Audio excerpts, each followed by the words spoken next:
நான் சிலதை தூங்க வைக்கிறேன், சிலது தூங்கிடுது, மீதி இருக்கிறத தூங்க வைக்கிறதுக்குள்ள இது எந்திரிக்குது அப்படின்னு அந்த நடந்த போராட்டத்தை எல்லாம் சொல்றான். அப்போ முனிவர் சொல்றாரு, இதே மாதிரி தான் வாழ்க்கையும், வாழ்க்கையில் இருக்க பிரச்சனையும் சிலதை நம்மளோட புத்திசாலித்தனத்தினால தீர்த்து வைக்க முடியும், சிலதை நார்மல்சி கொண்டு வர முடியும். சில பிரச்சனைகள் தீர்வு அப்படின்றது கிடைக்கும், சில பிரச்சனைகள் நம்மளோட புத்திசாலித்தனத்தினால தீர்த்து வைக்க முடியாது. பகவானோட காலடியில் போட்டு பகவானால மட்டும்தான் தீர்த்து வைக்க முடியும்.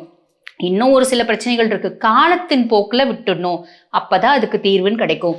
நீ எல்லா பிரச்சனையும் ஓஞ்சா மட்டும்தான் நிம்மதியா இருக்க முடியும், நிம்மதியா சந்தோஷமா இருக்க முடியும், தூங்க முடியும் நீ நினைச்சியானா வாழ்க்கை ஃபுல்லும் நீ தூங்கவே முடியாது.